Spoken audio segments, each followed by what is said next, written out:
Hello friends, welcome back. First of all, tell me where in the world you're watching my video from. The envelope felt heavier than paper had any right to feel. It lay in Gregory Sullivan's lap like an accusation already spoken aloud, thick cream stock stamped with the seal of the Colorado District Court. The process server had barely met his eyes when he handed it over, the kind of look reserved for men already judged. Then the door had closed, and silence rushed back into the living room. At 67 years old, Gregory had learned what silence could do. It could echo, it could accuse, it could press against the chest until breathing felt optional. Outside his Denver window, a lawnmower droned somewhere down the street. A child laughed. Life continued with offensive normalcy. Gregory stared at the envelope, hands trembling, not from fear, though fear hovered close, but from nerve damage still crawling through his arms since the skiing accident. 5 months earlier, black ice on Breen Ridge had launched him into rock and memory alike. 3 shattered vertebrae. 8 weeks in intensive care. Machines breathing for him when he couldn't. 12 more weeks learning how to sit upright without collapsing like a folded chair. And now this. He slid a finger beneath the flap and tore it open slowly, as if speed might make the words inside more merciful. They weren't. Meredith Sullivan versus Gregory Sullivan. His daughter's name sat above his own like a verdict. The legal language blurred at first. Harassment. Stalking. Intentional infliction of emotional distress. Gregory swallowed hard and forced himself to read again. His daughter was suing him. The room tilted. Not physically. He'd learned to recognize that sensation during rehabilitation. But emotionally, the way the world shifts when something sacred cracks. Stalking. The word burned. The complaint claimed he had followed Meredith across Colorado for months. Boulder, Colorado Springs, Fort Collins. 8 separate incidents between February and May of 2024. The same months he'd been confined to a hospital bed. The same months nurses had logged every movement of his body because he couldn't turn without assistance. He read the dates slowly, methodically. February 14th, outside her apartment. March 7th, grocery store parking lot. April 23rd, coffee shop. Precise, clinical, horrifyingly detailed. Each entry included timestamps, locations, witness statements. Gregory felt his pulse thudding behind his eyes. It should have been laughable. A man who couldn't walk accused of stalking someone across 3 cities. A man who required 2 nurses just to stand. But then he reached the final page. Meredith's signature waited at the bottom. Ink. Real. Undeniable. His throat closed. 6 years earlier, when Beatrice died, grief had hollowed him out so completely that work became his oxygen. He built meetings where conversations should have been. Deadlines where dinners once lived. And while he told himself he was surviving, his daughter had quietly drifted away. After her marriage collapsed last year, they'd spoken only in fragments. Missed calls. Short texts. Polite distance. But this was not distance. This was war. His shaking fingers turned the page. 8 photographs were clipped behind the complaint. The first showed a tall man standing outside a coffee shop in Boulder. Back partially turned. Gray hair. Broad shoulders. The shape, unmistakably familiar. Gregory's breath hitched. The second image showed the same man climbing into a silver sedan. Wire-rimmed glasses reflected sunlight. His glasses.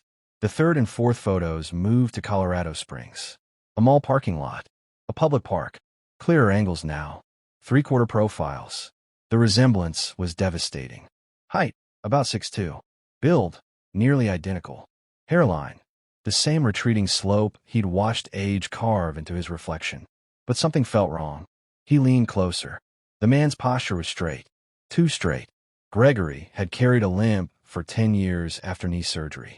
A subtle favoring of his right leg that no amount of therapy ever erased. This man walked smoothly. Photo 7 made his stomach drop. The man wore a navy jacket with gold lettering. Harvard, class of 1984 reunion. Gregory's jacket. The one he donated to Goodwill the previous November during a careless purge of things he thought he'd never wear again.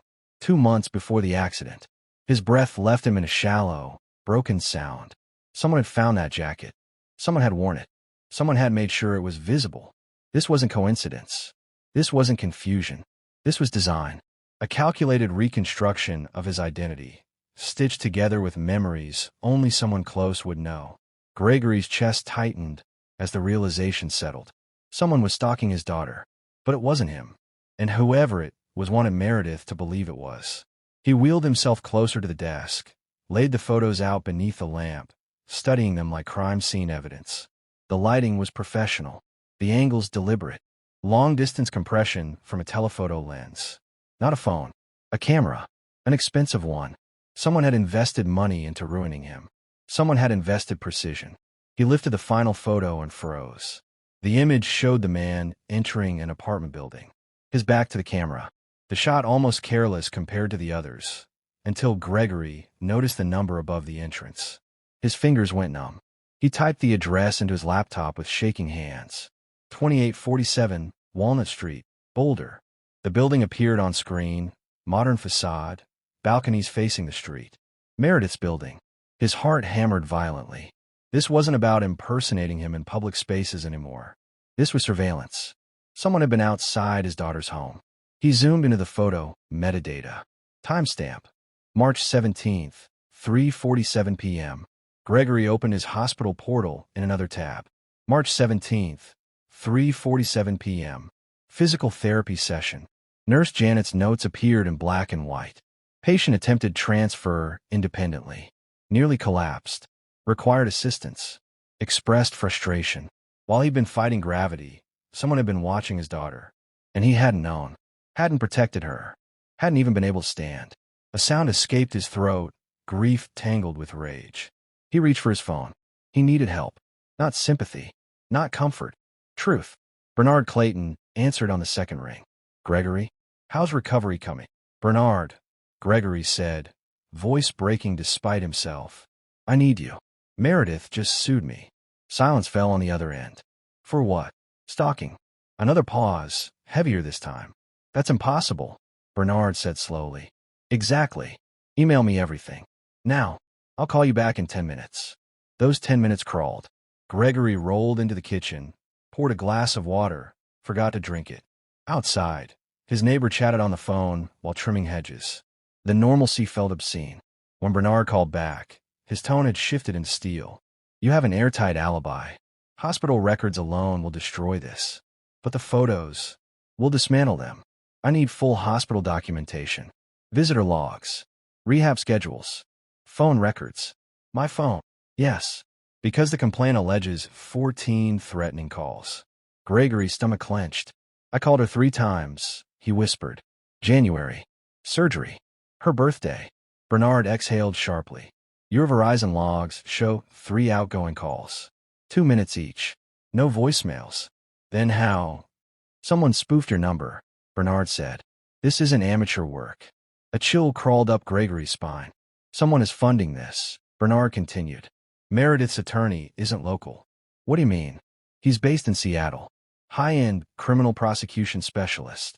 Gregory's hands tightened on the armrests. Seattle. And someone else is paying his fees. Meredith's name is on the lawsuit, but she's not writing the checks. The truth settled like lead in his chest. Someone with money. Someone with motive. Someone willing to turn a father and daughter into weapons against each other. That night, Gregory didn't sleep. He sat alone beneath a desk lamp, surrounded by photographs of a man pretending to be him. And somewhere, not far away, his daughter believed that man was real. Morning arrived without comfort. Sunlight crept through the blinds and painted soft lines across the living room floor, but it didn't warm anything. Gregory had been awake all night, staring at the photographs until they felt burned into his vision. Every time he closed his eyes, he saw that jacket, his jacket, worn by another man who had stepped cleanly into his life and begun rearranging it like furniture. By dawn, exhaustion had sharpened into resolve. He called Bernard before 7. We need more than a defense, Gregory said. We need to know who's doing this. There was a pause, then the faint sound of keys tapping. I know someone, Bernard replied. Former FBI. Private investigator now. Catherine Reeves. She's good. Thorough, quiet, expensive. I don't care about expensive, Gregory said. I care about my daughter. She can be at your house by noon. Catherine arrived exactly at 11:48. She didn't comment on the wheelchair, didn't soften her voice or offer pity. She stepped into the living room with the posture of someone trained to observe before speaking, sharp eyes cataloging details most people never noticed. "Mr. Sullivan," she said, extending her hand. "Gregory," he replied. She nodded once and sat across from him, placing a leather briefcase at her feet. "Start from the beginning." So he did. He told her about the lawsuit, the dates that contradicted reality, the photographs, the Harvard jacket, the Seattle lawyer, Meredith's signature. Catherine listened without interruption, occasionally jotting notes, her expression steady but tightening around the eyes as the picture formed. When he finished, she reached for the photos. "These were taken with a telephoto lens," she said after a moment. "Minimum 100 feet. Probably more." She flipped through them slowly. "Canon EOS R5, she added. "Professional body. $5,000 to $10,000 in equipment alone." Gregory swallowed. So this wasn't someone following her. "No," Catherine said. "This was fixed surveillance. Planned vantage points. Someone knew where she'd be and when." She set the images down carefully. "The Seattle attorney bothers me most." "Why?" "Because it avoids local scrutiny. Someone who flies and doesn't ask community questions. Doesn't run into acquaintances. It's clean." She looked up at him. "This is personal." Gregory stared at his hands. "I've been thinking about that. And there's only one person," he said slowly. "One I didn't want to think about." Catherine leaned forward. "Tell me." "Russell Harmon. My former business partner. We founded Sullivan Systems together." Her pen paused. "What happened?" "I discovered he'd been embezzling. $380,000 over 18 months. And you reported him." "I had to," Gregory said quietly. "There were shareholders. Employees. It wasn't optional." "How did it end?" "Federal prison. 2 years." "And how did he take it?" Gregory exhaled. "He lost everything. His house. Marriage. Kids. Reputation." Catherine didn't respond immediately. Instead, she opened her laptop and typed rapidly. "Released December 2022, she said. "Current address. Seattle." Gregory's pulse spiked. She turned the screen toward him. Russell Harmon's DMV photo stared back. Thinner, harder, eyes stripped of warmth. "It's been over a year," Gregory said. "Why now?" Catherine clicked again. "Because revenge matures." She opened social media tabs. New Facebook account. 10 months old. Minimal activity. She scrolled, then stopped. Here. A photo appeared. A restaurant interior, craft beer on a table. The location tag read, Boulder, Colorado. Gregory's stomach tightened. Catherine zoomed in. In the blurred background, a blonde woman laughed. The way she tilted her head. The way she held her glass. Gregory's voice came out as a whisper. "That might be my daughter." Catherine was already working. She searched Meredith's limited public profiles. Relationship status. Updated 7 months ago. "In a relationship," Catherine murmured. "January. 7 months." Gregory felt dizzy. "That's right after her divorce," he said. Catherine clicked through tag posts, friend lists, indirect connections. Then she found a photo. A group shot. Game night. Boulder. Tag name beneath one man's face. Cameron Ashford. Gregory stared. The man had a beard. Glasses. Softer expression. But the height. The build. The bones beneath the disguise. Catherine opened LinkedIn. Cameron Ashford, she read. 54. Business consultant. Moved to Boulder 10 months ago. She pulled up Russell's old corporate photo beside it. Different surface, she said calmly. Same structure. She launched facial recognition software. Uploaded both images. Points mapped across eyes, ears, jawlines. Invisible mathematics revealing truth. The result appeared. 87% match probability. Gregory gripped the wheelchair arms, so hard his knuckles whitened. "He's been with my daughter," he said hoarsely. "For 7 months. Since right after his release," Catherine replied.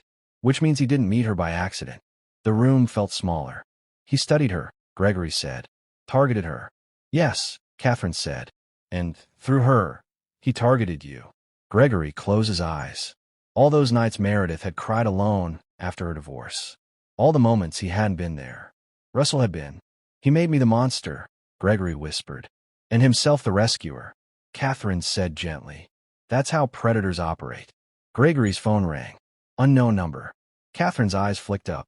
She activated a recorder and nodded. Gregory answered. "Hello." A breath. Then a voice he hadn't heard in months. Dad. The words sliced through him. Meredith. Her tone was tight, formal, restrained by fear. This isn't about the lawsuit, she said quickly. I need to talk to you about Cameron. Gregory's heart thundered. Something's wrong, she continued. Can we meet somewhere public? Yes, he said without hesitation. Anywhere. Tomorrow. 1 o'clock. Coffee shop on Fax. I'll be there. The call ended. Gregory stared at Catherine. She's questioning him, she said. That's good. And dangerous. What do we do? We listen, Catherine replied. And we prepare. That night, Gregory prayed harder than he had since Beatrice died. Not for himself. For the daughter who was sitting across from a man who had built an entire lie around her heart. Gregory arrived 20 minutes early. The coffee shop sat on a noisy corner near Fax, glass windows reflecting traffic and winter-gray skies. He positioned his wheelchair near the far wall, where he could see the entrance without being seen too easily himself. Catherine waited across the street in an unmarked sedan, her presence invisible but grounding. At exactly 1:05 p.m., Meredith walked in. She looked smaller than he remembered. Thinner. Dark shadows beneath her eyes. Her shoulders carried the posture of someone bracing for impact before it arrived. She spotted him and hesitated. No hug. Just a cautious smile as she sat across the table. Hi, Dad. The word felt fragile. Hi, sweetheart. Silence stretched between them, thick with years of things unsaid. Grief. Distance. Mistrust carefully sown by another man's hand. Then Meredith inhaled sharply and began speaking fast, as if stopping might shatter her courage. I met Cameron in January, she said, at a work conference, right after my divorce finalized. I was not okay. Gregory nodded, saying nothing. He was patient, listened, didn't push, said all the right things. Her fingers twisted around her cup. After 6 weeks, everyone loved him. My friend said I finally looked happy again. Gregory's chest tightened. 2 months ago, she continued, voice trembling, he showed me evidence. Photos of you in your places I'd been. Phone logs. Voicemails from your number. Gregory flinched. He said you were obsessed. That you couldn't let go. That you blamed me for Mom's death. Tears welled. He said he was afraid for me. I was in the hospital, Gregory whispered. I know, she said quickly. I know that now. But the evidence looked real. And I was scared. Her eyes filled. He paid for the lawyer. Told me it was the only way to protect myself. Gregory reached across the table slowly. This time, she didn't pull away. What changed, he asked. Meredith swallowed. Last week, his laptop was open. I saw a photo of him without his beard. Without glasses. Different hair. She shook her head. He looked familiar. Like someone from an old picture you once showed me. Gregory's heart skipped. I went back to his apartment the next day, she confessed. Used his spare key. I shouldn't have, but I had to know. What did you find? Gregory asked softly. A burner phone. Messages labeled Phase 1 and Phase 2. Her voice cracked. I confronted him. He explained it away. Said it was business. But his eyes, she shuddered. They were cold. Calculating. She pulled out her phone and showed him an email. An anonymous sender. Attached article. Russell Harmon sentenced for embezzlement. The photo made Gregory's breath leave him. That's him, he said quietly. That's Cameron. Meredith broke. He's been lying to me for 7 months, she sobbed. He made me think you were dangerous when he was the dangerous one. Gregory moved his wheelchair closer and took her hands. This isn't your fault, he said firmly. Predators choose moments of weakness. You were grieving. He exploited that. She squeezed his fingers like she was afraid he might disappear. Dad, she whispered. There's more. His stomach dropped. He doesn't know I know who he is, she said. I've been pretending everything's normal. Gregory felt his pulse roar. Last week, she continued, barely audible, he proposed. The world went silent. I said yes. Gregory couldn't breathe. The wedding is in 3 weeks. 3 weeks. And he's been asking questions, she added. About your health. Your assets. A pause. How long you might live. Fear flooded Gregory's veins. Less than an hour later, they were back in his living room. Bernard joined by video. Catherine spread documents across the dining table like a battlefield map. This isn't about clearing your name anymore, Catherine said. This is about survival. She confirmed what Meredith already suspected. Cameron Ashford didn't exist. The Social Security number belonged to a dead man. The driver's license was fake. The $50,000 funding the lawsuit came from offshore accounts. The photographer had served time with Russell. The phone calls originated 3 blocks from Meredith's apartment. He was calling himself, Gregory murmured. And blaming you, Catherine said. Bernard's face hardened on the screen. We need a confession. Meredith straightened. I'll do it. No, Gregory said immediately. Absolutely not. He's already living with me, she replied. If we don't stop him, he'll kill us both. Catherine produced a delicate silver necklace. Micro camera. Audio feed. Panic button. Gregory wanted to scream, but he saw something in his daughter's eyes. Resolve born of clarity. That night, for the first time in 6 years, he held her. Whatever happens, he whispered, you are not alone again. Outside, the city carried on. Inside, a trap was being set, and the man who thought he'd already won was about to speak too freely. The message arrived at 6:52 p.m. He's here. Wires on. Starting now. Gregory's chest tightened as he read it. His living room had become a war room. Laptop open. Headphones pressed to his ears. Bernard sat beside him, legal pad already filled with scribbled statutes and keywords. Catherine's voice murmured through a secure channel from the surveillance van parked 50 feet from Meredith's apartment. Detective Burke waited 2 blocks away. Everything depended on words now. A soft click echoed through the feed. A door closing. Then Russell's voice. Warm, relaxed, confident. Something smells incredible.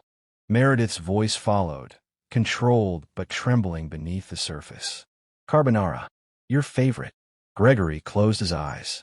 For 20 minutes, nothing happened. Forks scraped plates. Small talk floated through the speakers. Weather. Work. Wedding venues. The sound of 2 people pretending nothing was wrong while standing on the edge of catastrophe. Then Meredith guided the conversation where it needed to go.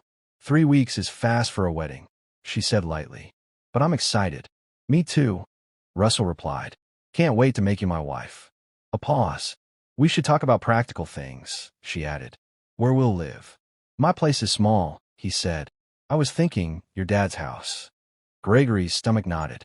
After he's gone, it'll be perfect for us. Bernard's pen froze mid-word. Meredith's voice trembled just enough to sound uncertain. The lawyer asked about Dad's assets. I thought it was for the case. Silence. Then Russell exhaled slowly. Your father deserves everything that's happening to him, he said. He's old, injured. Life is fragile. Gregory felt rage surge, hot and blinding. What if Dad's telling the truth? Meredith asked. What if he really was in the hospital? Another pause. Even if he was, Russell snapped, then caught himself. It doesn't matter. How do you know? She asked softly. The chair scraped. Russell stood. When did you figure out? He asked coldly. Figure what? Don't insult me, he said. When did you realize who I really am? Catherine's voice whispered in Gregory's ear, ready on your word. Meredith stopped pretending. The article, she said. Russell Harmon. A bitter laugh. So you want the truth? Russell said. Fine. Yes. I'm Russell. Gregory leaned forward. Catherine whispered. We have confession. Russell's anger spilled. Your father destroyed me. 2 years in federal prison. Lost everything. Because you stole, Meredith said. It was my company too, he shouted. So I delivered justice. His voice steadied, terrifyingly calm. The lawsuit was phase 1. Isolate you. Make you depend on me. Bernard mouthed conspiracy. Phase 2 was the wedding. Life insurance. Your father's weak. Accidents happen to men in wheelchairs. Gregory's blood turned to ice. And phase 3. Meredith asked. A pause. You're temporary too, Russell said softly. After he's dead, tragic things happen to young wives. Gregory surged forward in his chair. Then the feed exploded into chaos. A struggle. Meredith screamed. Let go.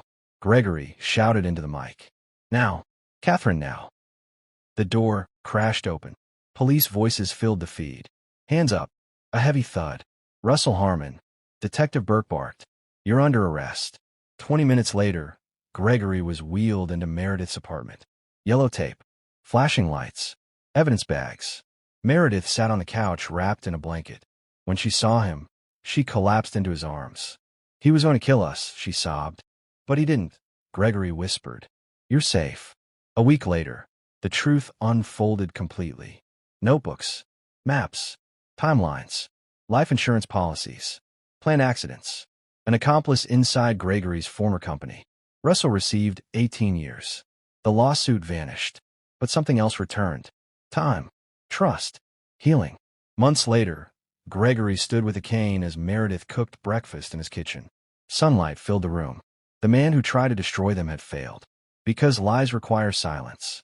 And love, when finally spoken, is louder than revenge ever could be.